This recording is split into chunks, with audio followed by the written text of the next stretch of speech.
ان کے بعد حضرت عثمان بن عفان رضی اللہ تعالیٰ عنہ، آپ صلی اللہ علیہ وسلم سے ایسی محبت ہے، غزوہ تبوک کا موقع آتا ہے، مسلمانوں کی تعداد 30,000 ہے، رومیوں کی تعداد 2 لاکھ سے زیادہ ہے، مسلمانوں کے پاس اس جنگ کے لیے ہتھیار خریدنے کی رقم نہیں، سواریاں موجود نہیں۔ آپ نے مسجد نبوی میں اعلان کیا، جس کے پاس جو کچھ ہو لے کر آئے۔ دشمن کی تعداد بھی زیادہ، ہتھیار بھی زیادہ، کہاں 2 لاکھ کہاں 30,000، جس کے پاس جو کچھ ہو لائے۔ یہی وہ غزوہ تھا کہ ابو بکر صدیق سارے گھر کا سامان لا رہے، حضرت عمر آدھے گھر کا سامان لا رہے، حضرت عثمان بن عفان کھڑے ہوتے ہیں، یا رسول اللہ 100 اونٹ بمائے ساز و سامان کے میں دوں گا۔ بیٹھ گئے۔ آپ نے فرمایا پھر کوئی اعلان کرے۔ حضرت عثمان پھر کھڑے ہوئے، 100 اونٹ بمائے ساز و سامان کے 7 مرتبہ اعلان کیا، 700 اونٹ بمائے ساز و سامان کے حضرت عثمان بن عفان نے دیے۔ پھر گھر گئے اور دینار لے کر آئے، 1000 دینار ہیں، دراہم ہیں، لا کر آپ کی جھولی میں ڈال دیے۔ آپ صلی اللہ علیہ وسلم یوں درہم کو اٹھاتے اور رکھتے، فرماتے ما ضر عثمان ما عمل بعد هذا اليوم، آج کے دن کے بعد عثمان تو کوئی عمل کر، تجھے کوئی نقصان نہیں ہوگا۔ یعنی تو نے اتنا خرچ کیا اور میری اتنی لاج رکھی کہ میں نے کہا، اور تو نے اپنا سب کچھ لوٹا دیا۔ حضرت عثمان ہیں، حضور سے محبت کتنی۔ مسند احمد کی روایت ہے، ایک مرتبہ انہوں نے پانی منگوایا، مسجد کے دروازے پر وضو کیا، وضو کے دوران مسکرانے لگ گئے۔ کسی نے پوچھا حضرت کیوں مسکرا رہے ہو؟ فرمایا میں نے اسی جگہ پر، اسی مقام پر رسول اللہ صلی اللہ علیہ وسلم کو وضو کرتے دیکھا تھا، آپ وضو کے درمیان مسکرائے تھے، میں نے چاہا آپ کی اس سنت کو بھی زندہ کر دوں۔ یہی حضرت عثمان بن عفان ہے۔ آپ صلی اللہ علیہ وسلم نے غزوہ حدیبیہ کے موقع پر انہیں نمائندہ بنا کر مکہ بھیجا کہ ہم لڑنے کے لیے نہیں آئے، ہم لوگ عمرہ کر کے واپس چلے جائیں گے۔ 1400 سے زائد صحابہ حدیبیہ میں ٹھہرے۔ حضرت عثمان کو جب بھیجا تو مشرکین نے اجازت نہیں دی، انہوں نے کہا تم آئندہ سال آ کر عمرہ کرو، اس سال نہیں کر سکتے۔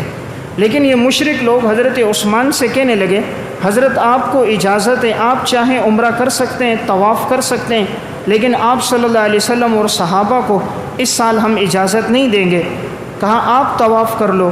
حضرت عثمان نے جواب دیا اگر رسول اللہ صلی اللہ علیہ وسلم طواف نہیں کریں گے، آپ کو اجازت نہیں ہے، تو یہ اگرچہ عبادت ہے، میں حضور کے بغیر یہ عبادت ادا نہیں کرتا، حضور موجود ہوں گے تو میں یہ عبادت ادا کروں گا۔ چنانچہ انہوں نے طواف نہیں کیا کہ میں حضور کے ساتھ طواف کروں گا، ایسی انہیں عقیدت اور محبت تھی آپ صلی اللہ علیہ وسلم سے۔ ان کے بعد حضرت علی رضی اللہ تعالیٰ عنہ ہیں، آپ صلی اللہ علیہ وسلم سے کیسی محبت ہے۔ ہجرت کا سفر ہے، آپ صلی اللہ علیہ وسلم حضرت علی کو کہتے ہیں تم میرے بستر پہ لیٹ جاؤ اور یہ جتنے لوگوں کی امانتیں ہیں تم ان تک پہنچا کر مدینہ آنا۔ اب سارے دشمن گھر کے باہر کھڑے، سب نے گھر کے باہر پہرا لگایا ہوا ہے۔ آپ صلی اللہ علیہ وسلم کو اللہ نے معجزہ دیا تھا، آپ نے ایک مٹھی مٹی لی، ان کی طرف پھینکی، اللہ نے ساری کافروں کی آنکھوں میں اس مٹی کو پہنچا دیا، وہ کافر آنکھیں ملتے ہی رہے۔ آپ صلی اللہ علیہ وسلم ان کے درمیان سے نکل گئے، کسی کو نظر نہیں آیا۔ اب دیکھیں حضرت علی کی حضور سے کیسی محبت ہے، دشمن باہر ہیں، انتظار میں ہیں، اکیلے گھر میں ہیں، فرمایا یا رسول اللہ جو آپ کا حکم ہے پورا کروں گا۔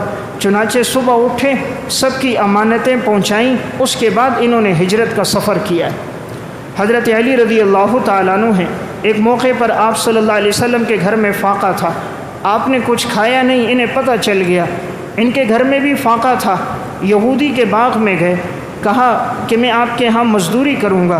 اس نے کہا ایک ڈھول پانی پر ایک کھجور آپ کو دوں گا، کنویں سے پانی نکالو، ایک ڈول پر ایک کھجور دوں گا۔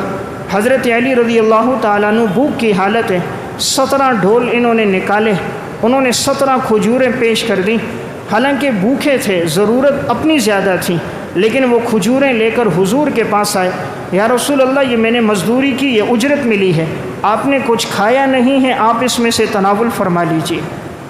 یعنی کیا محبت ہے صحابہ کی، ہر حالت میں انہیں سب سے زیادہ مقدم اگر کوئی ذات ہے تو وہ جناب رسول اللہ صلی اللہ علیہ وسلم کی ذات ہے۔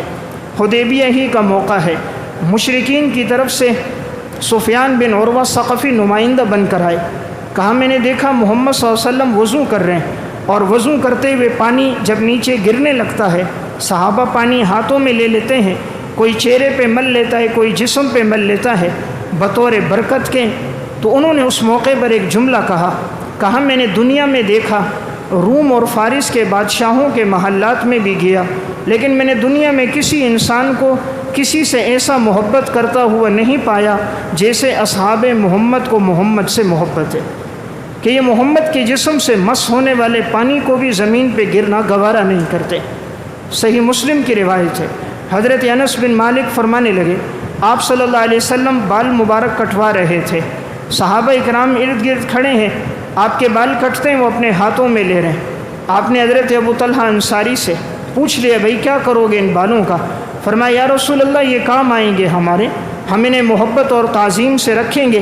پھر یہی بال تھے، حضرت امیر معاویہ رضی اللہ تعالیٰ عنہ کا انتقال ہوا، فرمایا ان بالوں کو میرے منہ میں، میرے ناک میں، میری آنکھوں میں رکھ دینا، شاید ان کی وجہ سے ہمارے لیے آگے کی منازل آسان ہو جائیں، شاید ان کی برکت سے اللہ رب العزت ہماری مغفرت کر دے۔ تو حضرات صحابہ کو آپ صلی اللہ علیہ وسلم سے صحیح معنوں میں محبت تھی۔ محبت کیسی ہے؟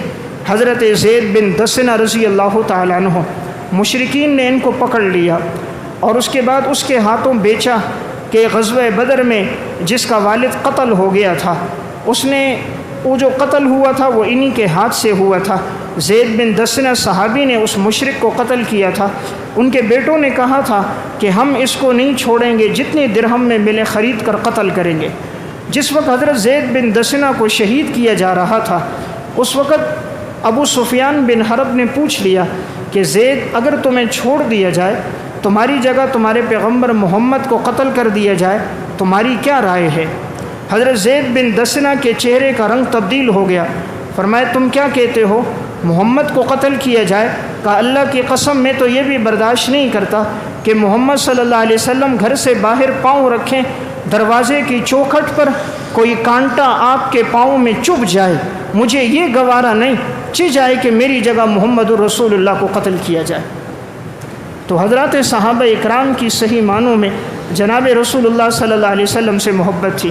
محبت کیسی ہے؟ غزوہ احد کا موقع ہے، المعجم الاوسط میں امام طبرانی نے، قاضی ایاز نے الشفا میں واقعہ لکھا، خبر پھیل گئی آپ صلی اللہ علیہ وسلم کی شہادت ہو گئی۔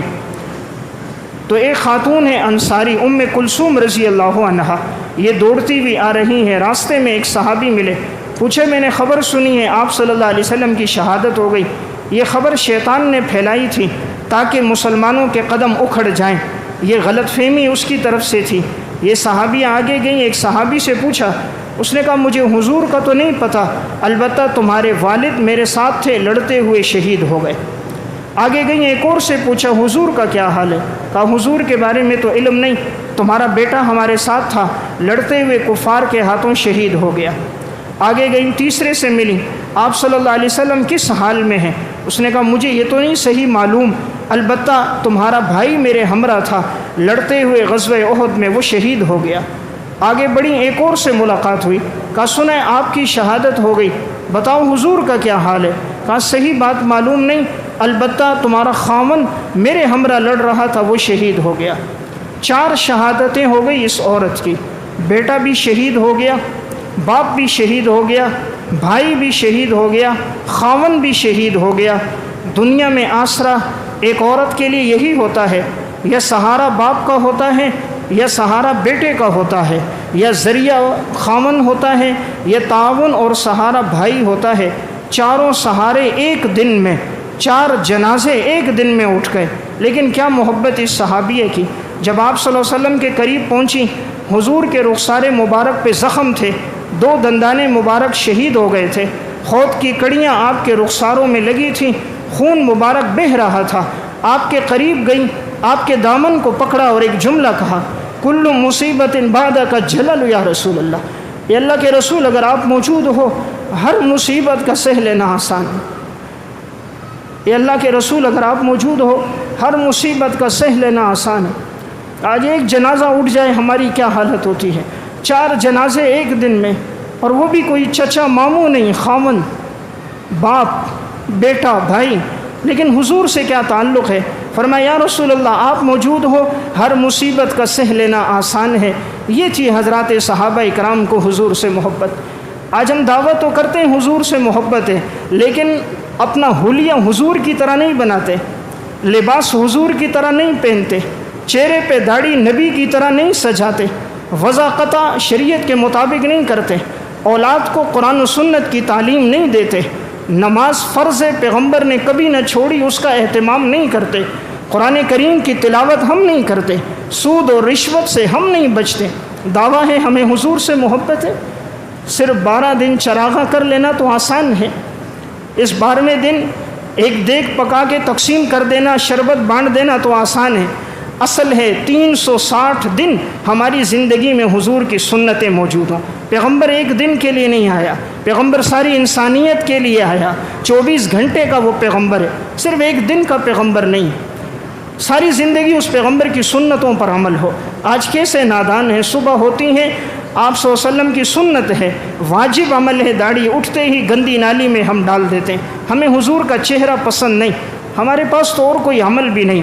کل قیامت میں حضور کا سامنا ہو، حضور فرما دیں تم نے کیوں چہرے سے داڑھی ہٹائی، تمہیں میری سنت سے ایسی نفرت تھی، تم نے میری طرح لباس کیوں نہیں پہنا۔ آج اگر فوج کے اندر کوئی انڈیا والے کا یونیفارم پہن لے، کوئی بھارت کا یونیفارم پہن لے، فوراً اس کے خلاف بغاوت ہو جائے گی کہ بھئی تو پاکستان کا فوجی اور تو وردی پہنتا ہے دشمن کی، تو نے دشمن کی وردی پہنی کیوں پہنی؟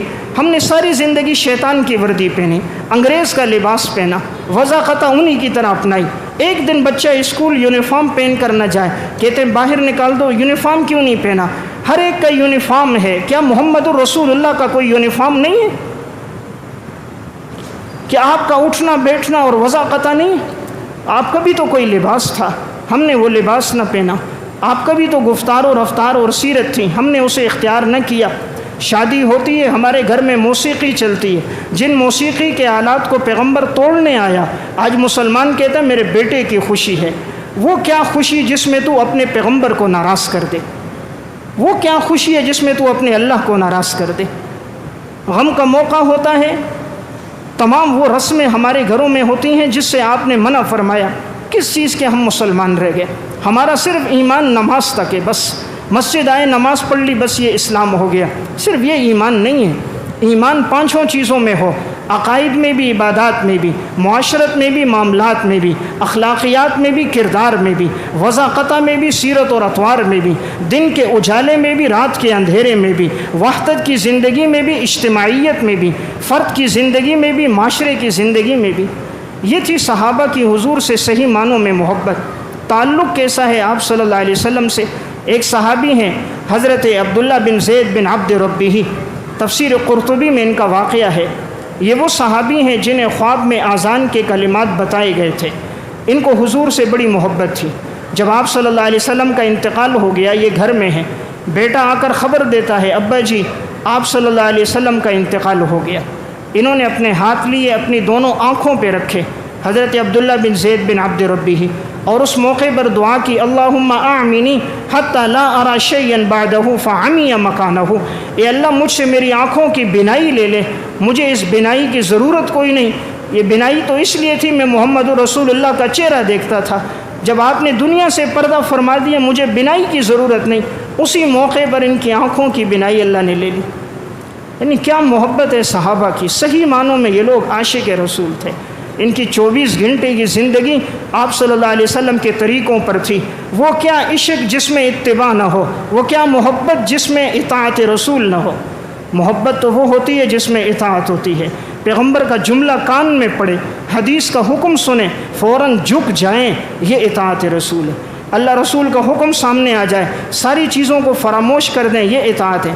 بڑے بڑے جھگڑے ہوں لیکن کوئی معافی کے لیے آ جائے، معاف کر دیں، یہ اطاعت رسول ہے۔ آپ کے ہر موقع پر صحابہ اکرام نے ایسی محبت کے واقعات چھوڑ کر گئے جو ہم میں سے ہر ایک کے لیے نمونہ ہیں۔ ایک صحابی ہیں حضرت ثوبان رضی اللہ تعالیٰ عنہ، تفسیر قرطبی میں واقعہ، حضور کے پاس آئے، بہت کمزور ہو گئے تھے، چہرے کا رنگ تبدیل ہوا ہے اور چہرہ ان کا زرد ہو گیا۔ آپ نے فرمایا ثوبان تم بہت کمزور کیوں ہو گئے؟ فرمایا یا رسول اللہ دنیا میں جب کبھی آپ سے دوری ہوتی ہے 1 گھنٹے 2 گھنٹے 4 گھنٹے کے لیے فوراً آتے ہیں، آپ کا دیدار ہوتا ہے، آپ کی صحبت مل جاتی ہے، لیکن میں کئی دنوں سے سوچ رہا ہوں جب ہمارا انتقال ہو جائے گا جنت میں اللہ تو آپ کو بلند و بالا درجات عطا فرمائے گا، آپ کو تو نبیوں کی رفاقت ہوگی، نبیوں کا ساتھ اور صحبت ہوگی، ہم تو گناہ گار ہیں، ہم جنت میں پتہ نہیں جا سکے یا نہیں، چلے بھی جائیں تو آپ کی تو صحبت اور رفاقت جنت میں نہیں مل سکے گی، یہ سوچتا ہوں پریشان ہو جاتا ہوں۔ اسی وجہ سے غم میں جسم کی یہ حالت ہو گئی کہ لاغر ہو گیا۔ اللہ رب العزت نے قرآن کریم اتار دیا، اولئک الذین انعم اللہ علیہم من النبیین والصدیقین والشہداء والصالحین، اللہ نے فرمایا جو لوگ نبیوں سے محبت کرتے ہیں، صدیقین شہداء سے محبت کرتے ہیں، اللہ قیامت کے دن ان کو انہی کی رفاقت عطا فرمائے گا۔ یعنی نبی سے محبت کرنے والا اس کو نبی کی صحبت ملے گی، شہیدوں سے محبت کرنے والا شہیدوں کی اللہ صحبت دے گا، یہی انعام یافتہ لوگ ہیں۔ تو میں عرض کر رہا تھا حضرات صحابہ کرام کی زندگی میں سب سے زیادہ کوئی بات نظر آتی ہے محبت اور اطاعت ہے۔ صحیح مسلم کی روایت ہے، حضرت ربیعہ بن کعب اسلمی رضی اللہ تعالیٰ عنہ آپ صلی اللہ علیہ وسلم رات کو آرام فرما رہے، یہ صحابی پیچھے بیٹھا ہے کہ رات کو آپ تہجد میں اٹھیں گے، آپ کو کسی چیز کی ضرورت پیش آئے گی، میں آپ کی خدمت کروں گا۔ آپ صلی اللہ علیہ وسلم بیدار ہوئے، ربیعہ بن کعب گئے، پانی لے کر آئے آپ کے وضو کے لیے، آپ کی مسواک لے کر آئے، آپ نے وضو فرمایا، مسواک فرمائی، آپ کے لیے مصلی بچھایا۔ آپ صلی اللہ علیہ وسلم کو بڑی خوشی ہوئی، رات کا اندھیرا چھایا ہوا ہے، لوگ آرام کر رہے، لیکن یہ میری خدمت کے لیے پیچھے بیٹھا ہوا ہے۔ خدمت پر دعا دل سے ملتی ہے، دعا وہ نہیں جو ہم کسی سے کہتے ہیں حضرت دعاؤں میں یاد رکھو، دعا وہ ہے ایسا کام کرو اس کا دل آپ کے لیے دعا کرے۔ حضور نے دیکھا اس نے میری بڑی خدمت کی، آپ نے فرمایا مانگو جو مانگتے ہو۔ میرے اور آپ کی طرح کوئی ہوتا کہتا یا رسول اللہ دعا کرو اللہ دولت دے دے، اللہ پیسہ دے دے، اللہ درہم دینار دے دے، اللہ سونا جائیداد گاڑی بنگلہ محلات دے دے۔ اس صحابی نے کہا یا رسول اللہ آپ دعا کیجئے، اللہم انی اسألک مرافقتک فی الجنہ، اللہ جنت میں آپ کی صحبت اور رفاقت عطا کر دے۔ اللہ نے دنیا میں آپ کی رفاقت دی ہے، اللہ جنت میں آپ کی رفاقت دے دے، صرف یہ چاہیے۔ آپ نے فرمایا او غیر ذالک، کچھ اور مانگو۔ فرمایا یا رسول اللہ اور کچھ بھی نہیں چاہیے، جنت میں آپ کی رفاقت چاہیے۔ تو یہ تھی حضرات صحابہ اکرام کو آپ صلی اللہ علیہ وسلم سے محبت، حضور کا حکم سنتے تھے، جس چیز کی حاجت ہوتی تھی ضرورت ہوتی تھی آپ کی جو منشا ہوتی وہ فوراً کر دیتے۔ مسند احمد کی روایت ہے، صحابی رسول حضرت خریم اسدی رضی اللہ تعالیٰ عنہ، اس صحابی کے ذرا بال لمبے تھے، کندھوں تک تھے، اور یہ نئے نئے اسلام لائے تھے تو ان کے یہ 5-6 ٹخنوں سے نیچے لٹک رہے تھے۔ آپ صلی اللہ علیہ وسلم کی نگاہ پڑ گئی، آپ نے فرمایا نعم الرجل خریم لولا طول جمتہ و اسبال ازارہ، خریم بڑا بہترین انسان ہے، کاش اس کے بال اتنے لمبے نہ ہوتے، کاش اس کے ٹخنے چھپے ہوئے نہ ہوتے، کھلے ہوئے ہوتے، یہ ازار نیچے لٹکی ہوئی نہ ہوتی۔ کسی نے جا کر اس کو بتا دیا کہ رسول اللہ صلی اللہ علیہ وسلم نے آپ کے بارے میں یہ فرمایا، فوراً گئے اور اپنی ازار نصف پنڈلیوں تک کاٹ دی، کینچی لی اور اپنے سارے بال اسی وقت کاٹ دیے۔ جب حضور کو پسند نہیں تو مجھے بھی پسند نہیں۔ ہے کوئی آج ایسا مسلمان کہ جو ایک حکم سن لے اور اطاعت کے لیے یہ جذبہ موجود ہو کہ جن بالوں کو رکھا جاہلیت میں، اتنی محنت کی ان بالوں پر، ایسے ان کو تراشا، ایک حکم پر سارے بال کاٹ دیے، ایک حکم پر اپنی ازار کاٹ دی۔ تبھی تو اللہ نے کہا ان لوگوں کے بارے میں رضی اللہ عنہم ورضوا عنہ، میں ان سے راضی یہ مجھ سے راضی۔ یعنی صحابہ کی زندگی میں محبت رسول بہت تھی۔ انسان تو انسان ہے، انسان تو انسان ہے، جانوروں نے بھی پیغمبر کو پہچانا۔ ایک صحابی کہتے ہیں میرا اونٹ بدک گیا، میں نے بڑی کوشش کی وہ قابو میں نہیں آ رہا تھا، پکڑنے جاتا وہ حملہ کر دیتا۔ آپ صلی اللہ علیہ وسلم کے پاس آئے، یا رسول اللہ اونٹ بدک گیا، آپ کوئی وظیفہ بتائیں، کوئی عمل بتائیں۔ فرمایا حضور نے مجھے لے کر چلو۔ فرمایا یا رسول اللہ وہ جانور ہے، اسے آپ کا نہیں پتہ، آپ کو نقصان نہ پہنچا دے۔ آپ نے فرمایا نہیں مجھے لے کر چلو۔ وہ صحابی کہتے ہیں میں گھبرا رہا تھا، اونٹ تو سرکش ہے، بدک گیا، آپ کو نقصان نہ دے، کام میں باغ میں لے کر گیا۔ آپ صلی اللہ علیہ وسلم آگے آگے ہیں، باغ میں جیسے گئے وہ اونٹ دوڑتا ہوا آیا اور اپنا سر حضور کے قدموں میں رکھ دیا، اپنا سر حضور کے قدموں میں رکھ دیا اور کچھ بلبلانے لگا۔ آپ صلی اللہ علیہ وسلم نے فرمایا تم اس سے کام زیادہ لیتے ہو چارہ کم ڈالتے ہو. یہ تمہاری شکایت کر رہا ہے تم کام زیادہ لیتے ہو چارہ کم ڈالتے ہو. جانوروں نے پہچانا ہم نے نہیں پہچانا، جانوروں نے پہچانا ہم نے نہیں پہچانا، بے جان چیزوں نے آپ کو پہچانا ہم نے نہیں پہچانا. صحیح ابن خزیمہ کی روایت ہے، آپ صلی اللہ علیہ وسلم جس وقت تک ممبر بنا نہیں تھا آپ کھجور کے ایک تنے کے ساتھ ٹیک لگاتے تھے اور اس تنے کے ساتھ ٹیک لگا کر آپ خطبہ دیتے تھے. جب آپ کے لیے ممبر بنا دیا گیا، پہلی مرتبہ سن 2 ہجری میں آپ ممبر پر آئے، خطبہ دینے لگے تو مسجد سے یوں رونے کی آواز آئی جیسے کہ کوئی اونٹنی ہوتی ہے گابن وہ روتی ہے. سارے پریشان ہیں یہ آواز کہاں سے آ رہی ہے. دائیں بائیں دیکھتے ہیں مسجد میں کوئی اونٹنی نہیں، پھر بھی مسلسل یہ آواز آ رہی ہے. پھر دیکھتے رہے کوئی اونٹنی نہیں، پھر دیکھا آواز کہاں سے آ رہی ہے. محسوس ہوا کھجور کے تنے سے رونے کی آواز آ رہی ہے. آپ صلی اللہ علیہ وسلم ممبر سے نیچے اترے، اس کھجور کے تنے کو اپنے سینے سے لگایا اور آپ نے اس کو یوں تھپکی دی، یوں تسلی دی جیسے انسان کسی غمزدہ کو تسلی دیتا ہے. آپ نے سینے سے لگا کر تھپکی دیتے رہے، وہ یوں خاموش ہوتا گیا جیسے کوئی روتے روتے آہستہ آہستہ خاموش ہوتا ہے. جب وہ خاموش ہو گیا آپ پھر ممبر پر آئے. آپ نے فرمایا کہ یہ میری جدائی میں رو رہا ہے، میں اس کے ساتھ ٹیک لگا کر خطبہ دیتا تھا، آج میں نے اس کے ساتھ ٹیک نہیں لگایا، آج میں ممبر پہ کھڑے ہو کر میں خطبہ دینے لگا، یہ میری جدائی میں رونے لگا. فرمایا اگر میں اس کو تسلی نہ دیتا یہ قیامت تک میرے فراق میں روتا رہتا. بے جان کھجور کے تنے نے پہچانا، مسلمان نے حضور کو نہیں پہچانا. جانوروں نے پہچانا ہم نے نہیں پہچانا. آج کہتے ہیں سنت ہی تو ہے چھوڑ دی تو کیا ہو گیا، سنت ہی تو ہے نہ کیا تو کیا ہو گیا، یہ لباس مسنون ہے نہ پہنا تو کیا ہو گیا، یہ داڑھی سنت ہے نہ رکھی تو کیا ہوا، یہ تلاوت سنت ہے نہ کی تو کیا ہوا. مسلمان نے پیغمبر کو پہچانا نہیں ہے. اگر یہ پہچان لیتا، اسے معلوم ہو جاتا، اس کا اٹھنا بیٹھنا چلنا پھرنا آپ کی زندگی کی طرح ہوتا. تو ربیع الاول کا پیغام یہ ہے ہم صحیح معنوں میں آپ صلی اللہ علیہ وسلم سے اس طرح محبت کریں جیسے صحابہ اکرام کو آپ سے محبت تھی. اللہ ہم سب کو عمل کی توفیق عطا فرمائے.